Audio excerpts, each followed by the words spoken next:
Hi, I'm Jean Schumacher. I am founder of Simply Plant Based, where I have a lot of programs to help you to change your health destiny, from corporate wellness programs to the Pregnancy Advantage coming in 2020 with Dr. Deborah Shapiro, to continuing education, to kitchen rescues at your house. So today I have the privilege of interviewing Michael Harris, who is an entrepreneur, adventurer, best-selling author, lifestyle coach. He is a podcast host, a speaker, and of course, plant-based, and a yoga master. So thank you, Michael, for taking the time to be here with me tonight. Jean, thank you for that introduction. I'm really happy to be here and I'm honored to be on your show. I really look up to you and what you do. And talking to you before, I just realized that you just have so much knowledge about this. So it's just like I feel like I absorb when I talk to you. Oh, you're so kind. Thank you so much. Yeah. Well, okay. So I have my first question is, before you began your plant-based journey, what health issues were you faced with? Well, I had substantial health issues, and they're really what triggered me to become plant-based. But before I get to that, I want to tell you a little bit. When I was 12 years old, I was in a water skiing accident. And I hit the beach. I was kind of a little hotshot water skier as a kid. And I came around the lake and went smack and hit the beach. And didn't really realize how injured I was till the next day. And I ended up having 60% of my liver removed, my gallbladder, cracked ribs, and collapsed lung. And I had a near-death experience. I died and I came back.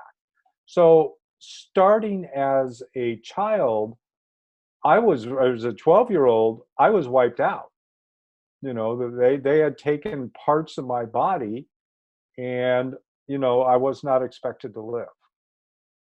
So starting there, from 12 years old up to 27 years old, well, not quite 12 years old, and this is just, this is somewhat personal, but, I started diving a little bit too much into the wildlife, I'll call it. And I got a little wild. I didn't know how to handle myself. I didn't know how to handle my life at the time because I had my self-esteem and my self-doubt were so low that I was constantly struggling. I was smart. I was top of the class, all this stuff, but I still struggled a lot.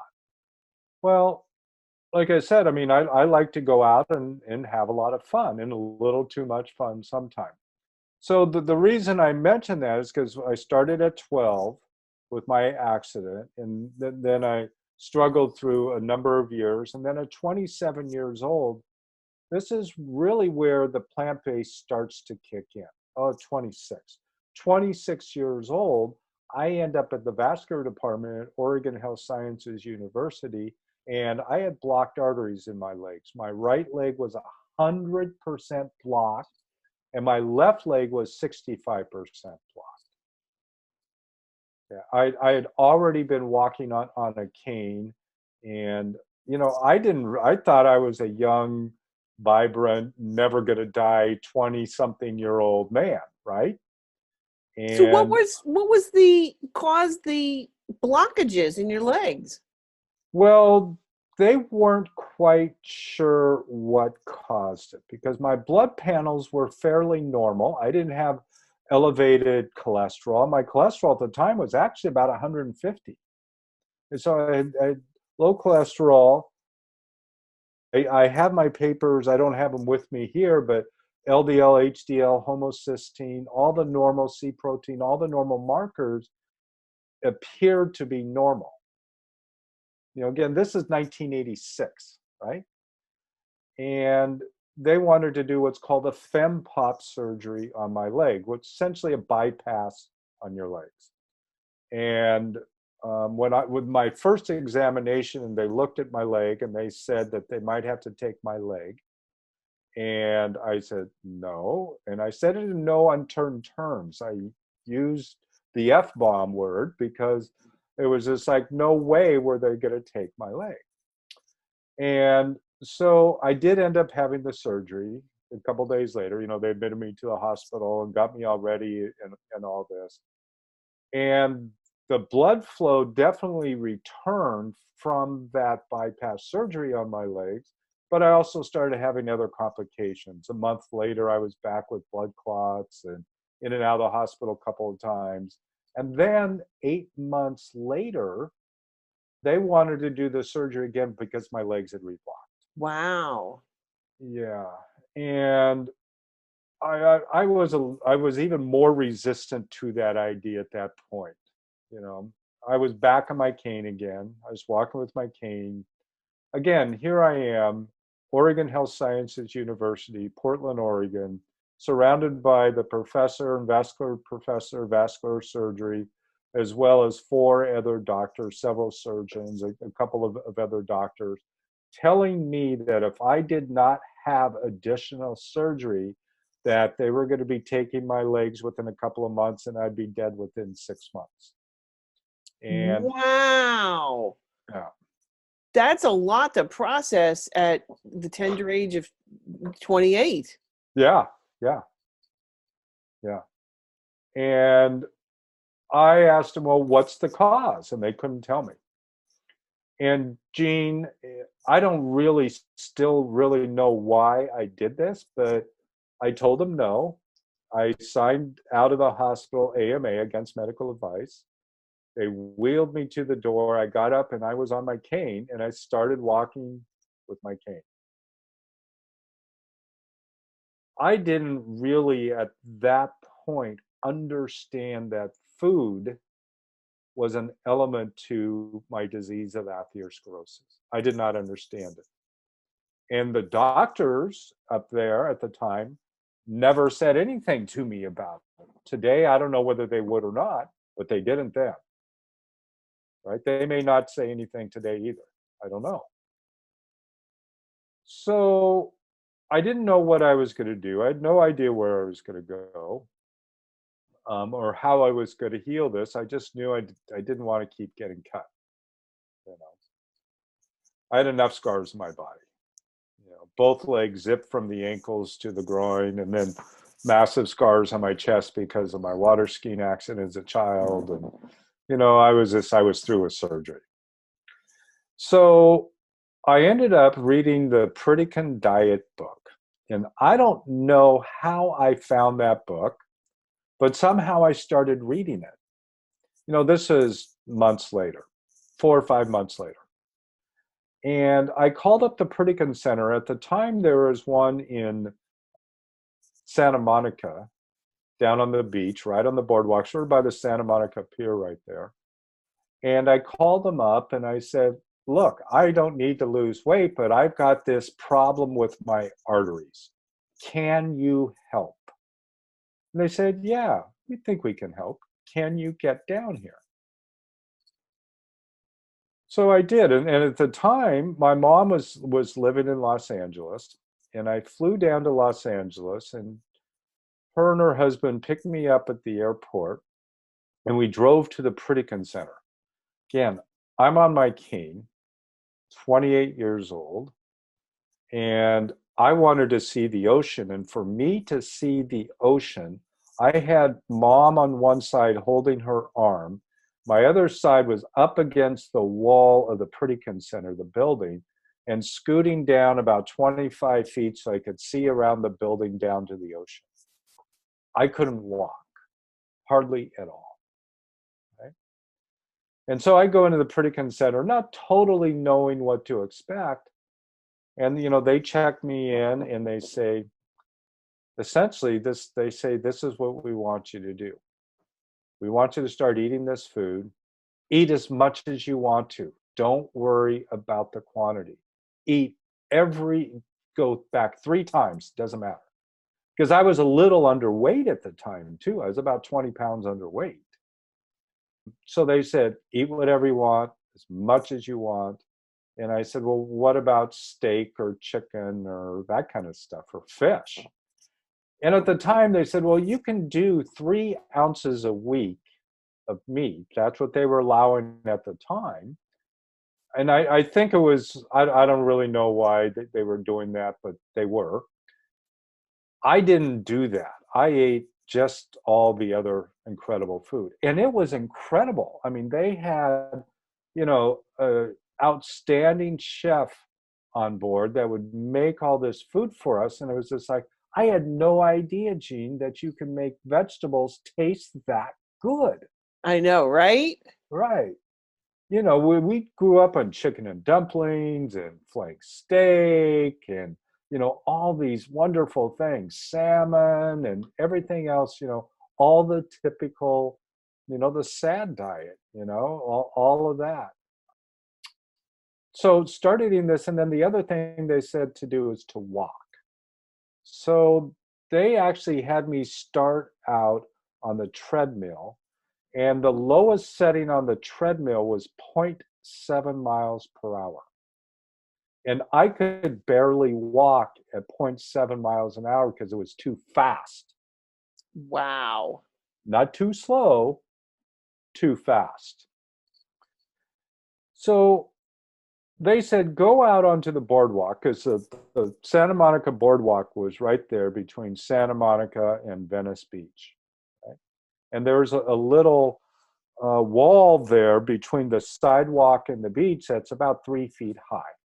And they said, go down there, start walking. When your legs start hurting from the claudication from the blocked arteries, sit down, rest, get up, and keep walking. Right?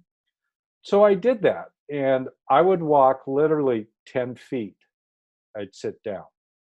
I'd get up. I'd walk 10 feet. I would sit down. Now, there were girls on rollerblades down there on the beach. So whenever I walked tall because I didn't want to be the 97-pound weakling getting sand kicked in their face because of whatever was happening. Long of the short of it, or the short of the long of it, however that saying goes, within 2 weeks, I was walking 2 miles. Wow. And it was like, oh my gosh, I had no idea. So again, they were feeding me all this food, and they were saying, move your body. Move your body. And so part of what I learned too is that the walking part, and as a scientist, you may know this and appreciate this, is you start building collateral blood vessels. So as I was walking up and down the beach and the boardwalk and the sidewalk, I was actually building new blood vessels in my legs and in my calves, which was going around the blockages, and at the same time eating all this food, this remarkable food, which was also cleaning my arteries. So as the blockages began to shrink in my arteries, those collateral blood vessels, although they had already been built, because they get built very quickly, like right away. Blood has a way to get to, like water. Water has a way of flowing, right? It's going to find a way to flow. So is your blood. It's going to find a way around, unless you're like totally blocked, or the widowmaker artery. I had a friend that just his was blocked 99%, and he just had a stent put in, but he didn't know anything about plant-based food, right? So that was the beginning of the journey of eating plant-based, of eating the Pritikin way. Well, what was the most difficult obstacle you faced going plant-based? Family. I came back home. I was living in Portland at the time, and I went back home, and everybody wanted to eat all this other stuff. And I went right away pretty quickly to, the vegan aspect of no leather belts, no leather shoes. I was going to REI and buying webbing to make my belts. I was doing stuff like making stuffed pumpkin or stuffed squash filled with, all the chopped veggies and nuts and rice and all this. And they were sitting there having their roast or their flank steak or something like that. So I was kind of the odd man out, and had to learn how to take care of myself. Now, granted, back in the late 80s, what's going on today in the world and in our country, there are many more options today than there were back then. Yeah. So now I wasn't granola in the sense of a granola, but I mean, pretty much I was a normal, I call it mainstream person, maybe not, but eating this way and knowing that it was changing. So how long did it take you to convert? Was it gradual, or when you walked into Pritikin, you're like, okay, that's it. Today's the day. I'm done. That's it. No, because I didn't know that at the time when I walked in. I didn't know walking into Pritikin that I was necessarily going to give up meat or dairy or other products at the time. I had no idea that that was, like a permanent thing that I was going to do. And it wasn't permanent. I was really die hard for about 5 years.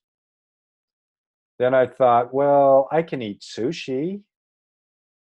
So I started going to sushi bars with friends and eating as much sushi as I could. Right. And then, you eat sushi, then it's just like, oh, well, occasional steak is okay. And then occasional steak is okay. And then maybe chicken is okay. Well, that didn't make you sick at all? I noticed that I didn't get sick in the sense of I hadn't had meat for a while, that rock in the stomach feeling that I hear some people have. I never had that. Um, Now, at the same time, let me go back just a little bit. The Pritikin Center, they had a yoga class in the basement. I started doing yoga, not really knowing. I mean, I had no idea what that was either, other than some weird thing that people from India did, right? But so I started doing that as well. And when I went back to Portland, I kept doing yoga and I loved it. I wasn't very good at it, but I loved it, right? Because I would like downward dog. I would like fall over. I mean, I couldn't do anything, right? I was really bad, but it kept doing it and discovered that it also helped make me feel better, right? And I started doing the hot yoga, what's called Bikram yoga back then. And I found that, well, at first I hated it, but I also found that it made me feel good too. I mean, it's just like my whole body, I would just feel that surge of energy going through my body, right? So I was eating well still and doing this yoga, and I had no more pain in my legs. I was vibrant. I could do anything I wanted. I could walk, hike, ski. I started skiing again. I could do whatever I wanted to do just for changing my food because I was already pretty active, but I changed some of my activity. But the changing of food changed everything. So did you gradually go back and started getting meat back in and dairy and stuff like that? I did. I can't say that I was full on because I was still eating primarily plant based and I wasn't drinking milk, and I'd use almond milk or some other soy milk or rice milk, some other milk. So I was doing some of that. And then I went to a yoga teacher training in 1998, and I read the blood type book. I don't know what your thoughts are about the blood type book, but it said that those that are B positive blood, which I am, shouldn't eat chicken. And I grew up on chicken, ate it every chance we could, chicken and dumplings, teriyaki chicken. We had a barbecue on our patio, a nice big built-in barbecue. We'd be barbecuing all the time. I just ate as much chicken in my life as I possibly could. I never had another bite of chicken after that.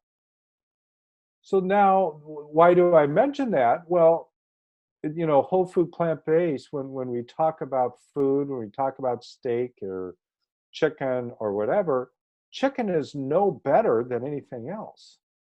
And, I don't have any absolute science behind this, but knowing how I grew up and what I was eating and everything else, I think that it really contributed to my disease, my atherosclerosis. Now, I also want to go back to something I didn't mention is my father. I had my surgeries in 1986. He died in 1985. And he died of a heart attack. It was his third or fourth heart attack. He could barely walk when he died. And he was eating as much meat as he wanted to and all of that. And I wanted to be alive. I wanted to stay alive. I wasn't ready to die. So he was 59 when he died, and I just turned 61. So by going this plant-based route, I'm alive 30 plus years later, and the doctors are dead. I mean, my surgeon at OHSU, the professor of vascular surgery, died overweight smoker, one of the top vascular surgeons in the country. I think, the doctors just don't recognize that what goes in is going to fuel our body. It's like, and I don't understand why they don't get this. I mean, I get it. I understand back in the day, like, the 70s, 80s, 90s, it was still the doctors were godlike, and, you would go and get a pill or treatment or whatever, and then you'd go home, that kind of thing. But I still don't understand, like even later, 10, 20, 30 years later, why doctors still don't understand that it's the food. It's the food that runs your body. Well, and that's a huge rabbit hole that we could go down. That discussion about medicine and the practice of medicine and the profits from that, and the marketing of bypass and all that. And there's some indication today too, and some of you may have heard this from some of the other physicians that you have an opportunity to talk to. But I've heard somewhere between 90 to 95% of bypass surgery in our country is unnecessary. Wow. Unnecessary. But Wow. it's in most hospitals, it's the number one profit center. So what are they going to do? I know. Well, did doctors support you when you were changing your diet? Well, the doctors at OHSU, when I told them that I was going to go to Pritikin, they said, "Oh, it won't help." And I did it anyway, and it helped. And I went back to them one time after Pritikin, and they said, "Oh, wow, looks like something's working, so keep doing what you're doing." That was it. But since then, I have to tell you, I have not visited very many doctors. I don't get sick. I rarely get sick. I rarely have a need to do that. And after I started practicing yoga and I became a yoga teacher, I had more doctors coming to me than I was ever going to them. Because they Interesting. And so, like, I've had a couple of yoga studios, and they would come and they would practice, and a couple of them would send some of their patients there. Then they stopped sending their patients there because their patients would ask them at yoga questions about medicine that they didn't want to talk about at the time. They were there just for themselves. Okay. Well, how did you become a yoga master? I believe that the yoga, starting with the Yoga Pritikin Center, was really that seed. Again, as I started doing it more and I started feeling better all the time, I was wearing suits and ties in the 90s, and I was doing a lot of banking stuff and investment types activity at the time. And I didn't want to do it. I kept wanting to go to yoga. I wanted to wear my yoga shorts rather than, and I was getting my custom tailor-made suits from the tailor in Portland, and I just didn't want to do it. And I had done fairly well financially back then, and I just said, okay, I'm going to take a couple of years off and do some yoga and see how I feel. And I kept doing more and more of it, and I never went back the other way. And I ended up, I set up my first yoga studio in 1999 in Portland, and it went from there. And it was a pretty popular studio. And then we have talked before too. I did a lot of business coaching, yoga business coaching over the years, and that came about because my studios were successful. So other people would call me to ask me what I was doing and how I was doing it. So I started helping them. And so I set up this little coaching business as well. And I'm not doing that today. I'm really focused, and this is an interesting conversation. You know, the idea of going plant-based today is more acceptable. It's becoming more mainstream. Athletes are doing it, like the Game Changer movie. Wasn't that Um, phenomenal? oh, it's a great, great movie. And like Forks Over Knives, and I'm sure there'll be more coming out too.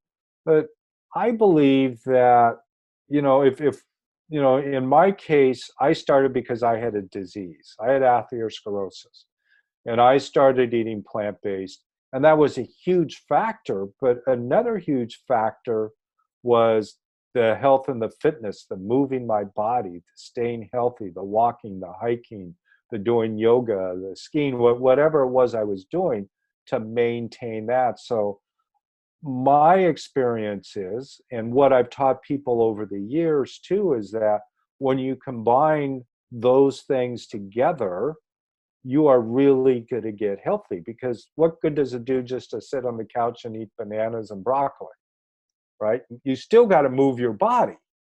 I know, but it makes me crazy because all of a sudden, all these people go plant-based and they start running. I'm Yeah. sorry. I'm not running unless a bear is chasing after me. Sorry. Yeah, Yeah. No. yeah, yeah, Mm-mm. yeah, yeah.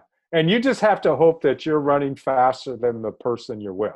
When a bear's chasing you, Right. yeah, Exactly. right, yeah, But knowing me, I'd be the one in the back going, yeah, wait, you yeah, guys. yeah. But even walking, and I walk virtually every day. Before our call today, I went out and I took about a 30-minute walk, and just moving the juices of the body, moving the blood, getting the fluids going. All of that is so important, not only to be able to process all this great food that we're eating, but just, to get out of depression, self-doubt, all of that stuff. We don't need drugs. I mean, I'm thankful that I've never needed to take any pharmaceuticals. And I've had people, I had one student in my school came in, she started doing the yoga, and then about 6 months later, she came in with a bag, 26 different medications, got rid of it. Wow. Yeah. And I see that, and, I have friends that, especially, I'm 61, so we know people that at this point, they start getting the heart disease starts to become prevalent. Doctors start telling them you need stents or bypass, or stents are real popular right now. Yet I know that if they went for a couple of weeks eating plant-based meals, that it would reverse it, and they wouldn't need to be taking any type of meds, or they wouldn't need stents. I can't say that every person would be like that, because in some cases, maybe my friend that was 99% blocked, but I don't know whether he needed that stent. I look at Dr. Greger's book, and he talks about the reason that he's a doctor, because when he was 10 years old, his grandmother went to the Pritikin after multiple bypasses and everything else back then. He was a child, and he realized that there was something there. By the way, and I don't know how to ever figure this out, when I saw the picture of Dr. Greger's grandmother, granted it was later on, it was just like, I remember her, she was there. No way. So if I ever have a conversation with Dr. Greger, I'm going to ask him when his grandmother was there, because it wouldn't surprise me that it was her. Wow. So what are you most proud of? I don't know if I can say what I'm most proud of. I know one of the things that I'm very proud of is that I was able to take this health issue and turn my life around. And, I looked at my family history of heart disease. My dad dying of heart disease. His dad dying at 52 of heart disease. And I really feel that I, and one of my brothers as well, have been able to change that dynamic in our family, right?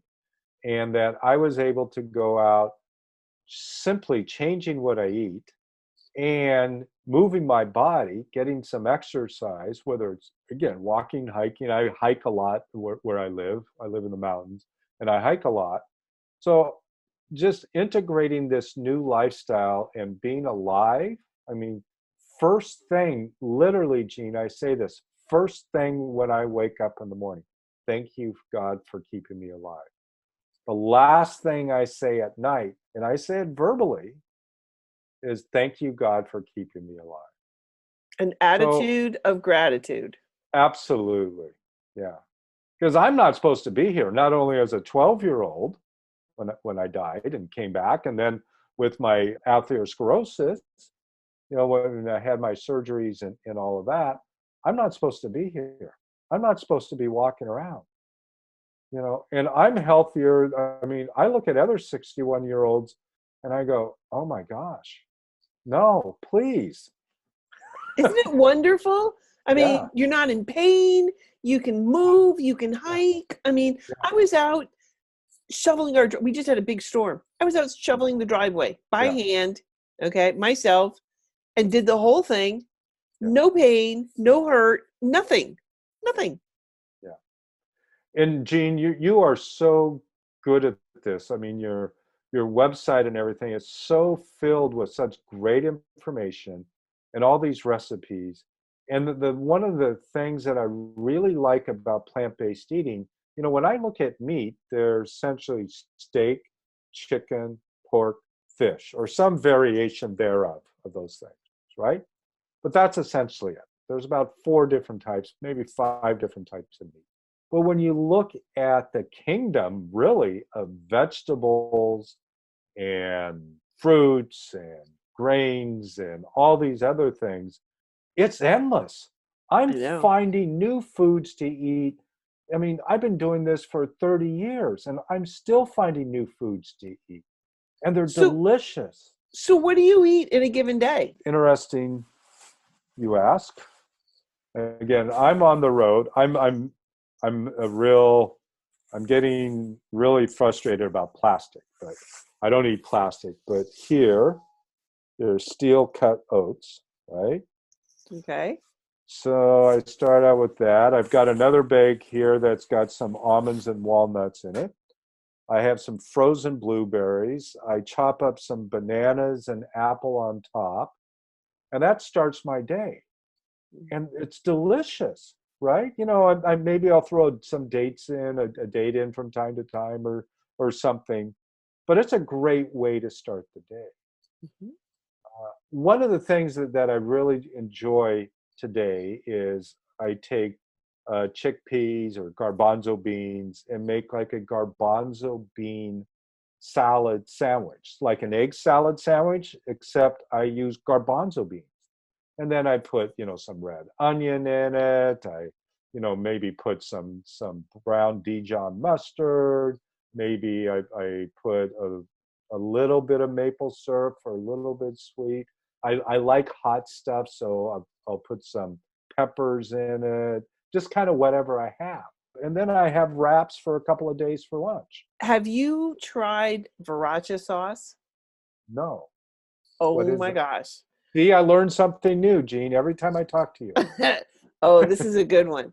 Viracha sauce is it's called Simply Made Food, I think it's called, the Uh-huh, company. uh-huh. And they've only got a couple of things. They do like ketchup, they do barbecue sauce, they do it's a vegetable sriracha sauce. Hmm. And for me, I have a hard time because I like spicy and I like hot, but I have a Yep, hard time with the salt because sure. I'm very salt sensitive. So this has very, very low salt in it. Mm. And the flavor is amazing. There's like no chemicals, no preservatives in it. It's all vegetables. It's amazing. So do check that out. You can I get it will. on, I like getting it from the company itself directly because the way they ship it and package it, it's Mm. really good. But you can also get it on Amazon as well. Okay. So Okay. I just buy it by the case. I mean, Yeah. seriously, that's how much we Oh, use okay. it. I mean, it's that much, Well, that much. and I know you've got such great tips. I've watched your video. I forget the name of the video about, and you talk about Trader Joe's and some of the different products available. What's the name of that video again? Well, I did a series with Kim Campbell Uh-huh. on plant-based living, Uh-huh. and I just loved working with her. She's an amazing chef. She's, in my humble opinion, I mean, I've got a lot of cookbooks. My husband Right. is really going to consider intervention between the cookbooks and spices, because Yeah. I keep collecting them. Yeah. But I think her cookbooks by far are some of the best out there. Plant Pure Nation cookbook and then Plant Pure Kitchen. Yeah. And her recipes are just phenomenal, Yeah. phenomenal. And I learned about another spice called bear. Oh my God. It's a Hmm. Mediterranean spice that I find it at Whole Foods. They've got a nice blend, but Kim Campbell has a great recipe for to make your own, if you want to make your own blend of it. Yeah. And I just go to Whole Foods and get that. That's a lot easier. And And I it's just, all oil free too. oh, absolutely. Yeah, And yeah, yeah. so it's a Mediterranean spice that is just, or Middle Eastern, Hmm. and just phenomenal flavor. It adds a Yeah. kick. Oh, but the flavor is so good. So Yeah. good. So that's become my new secret weapon for everything, pretty Yeah. much. Yeah. So, Okay, well, I'm gonna have to try it. well, what are And some of your favorite meals? well, one of the things that I really actually enjoyed doing is where I live, we have a lot of mushrooms growing in the woods. So I go out in the spring and in the fall, and like in the spring, I'll get morel mushrooms, and in the fall, it'll be chanterelles or all that. So like this fall, we had a bumper crop. I mean, I cannot tell you. I mean, it was just like one of the biggest years ever. So I've got freezer bags full of chanterelle mushrooms in my freezer at home, right? I'll cook them up a little bit, maybe halfway, maybe three-quarters of the way, and then I'll put them in the freezer. And now I've got mushrooms all year or all winter long. I'll have those. And then I'll just like pull out some of them and I'll whip something up. I'll whip up something with like a bunch of vegetables and the mushrooms. I really like doing that.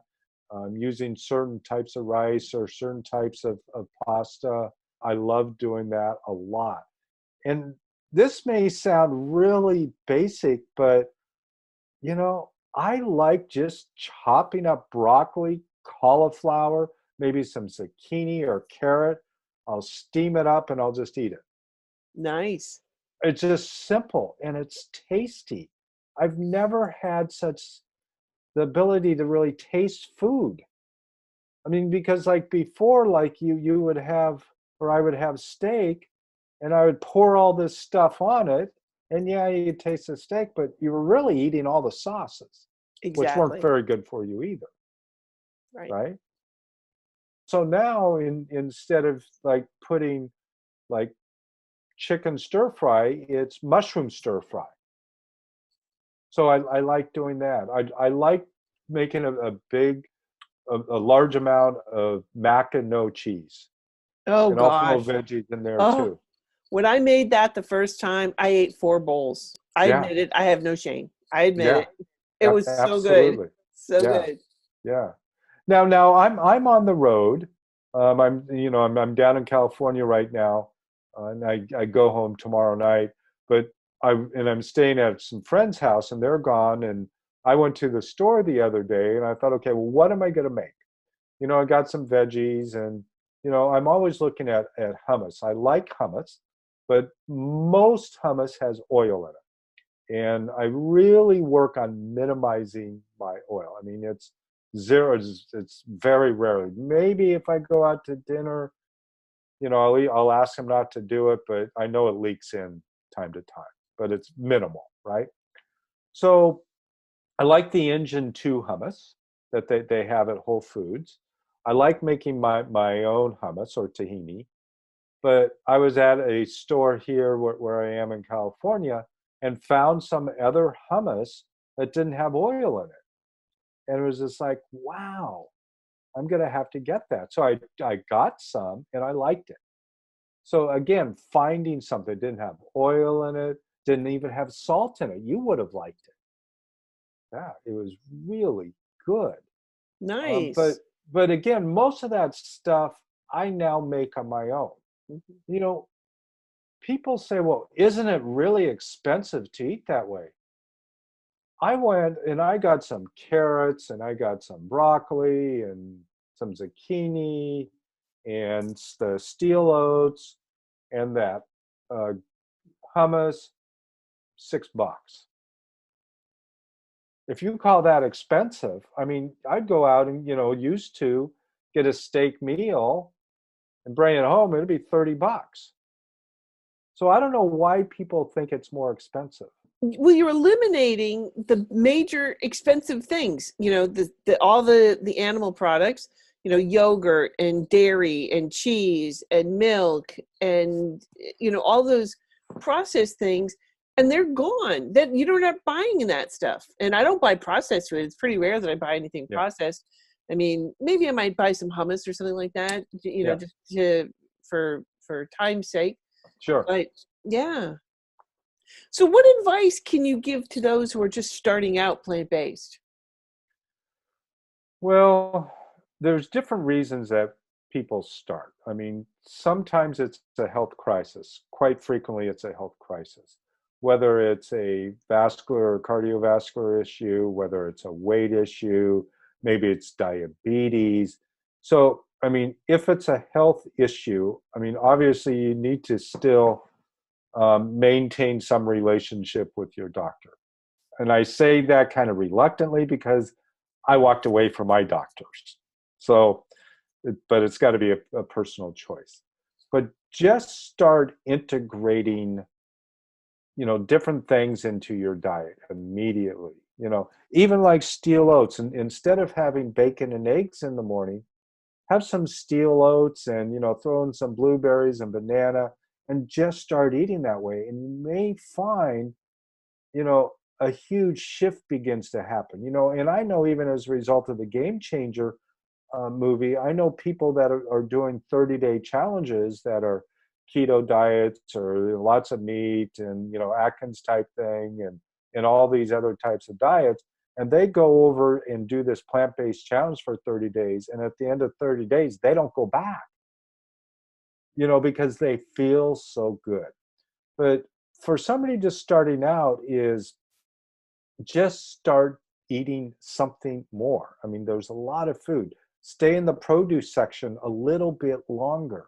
Stay away from the inside of the store or the meat aisle.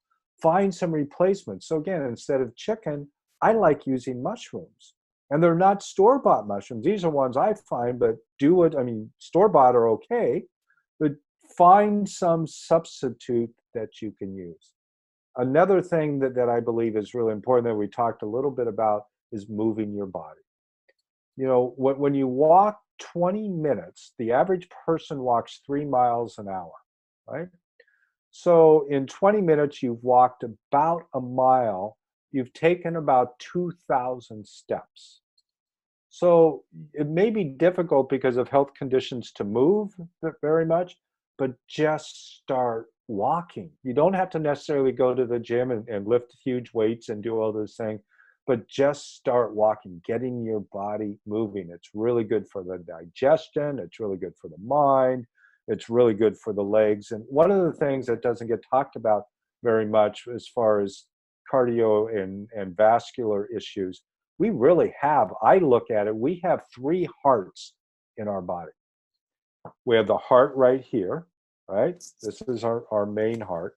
The other hearts are our calves, right? They're part of a pump system designed to move blood through your body. And if you sit around in your chair too much, if you don't move, those calf muscles in your legs are going to atrophy and they're not going to work very well. But if you get out there and start walking, those pumps, those calves, which I call heart 2 and heart 3, because it's all part of the system. It's not just the heart, it's the whole system. It's keeping that moving. So that's two. The third one that I would say, which we also briefly mentioned, is I'm a huge proponent of gratitude. And it's easy to sit down and go, okay, I'm grateful for my house. I'm grateful for my girlfriend. I'm grateful for my phone. But I'm grateful for the person that planted the cotton that helped make this shirt. I call it obscure gratitude. And when I look at it like that, I believe they're all connected on some level.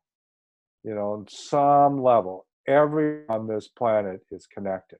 Because not only did that person have to plant that cotton seed, somebody had to drive it to the mill. They had to mill it, and then the mill had to send it to the clothing manufacturer, and the clothing manufacturer had to send it to somebody, the store, and then a clerk at the store had to sell you the shirt. So there's this huge chain of events. So I love, again, diving into that obscure gratitude. So just eating more plants, plant-based meals, moving the body, and having gratitude. I think that really helps in so many different ways in living a life that's really much more fulfilling and much more healthy. Well, Michael, your story is an inspiration to people out there. And I hope anybody who's listening to this will listen to what Michael had to say about, changing your life, and how just by changing your food, you can do it by just changing your food. It's the food. It's the Change your food. food and you change your health destiny. Yeah.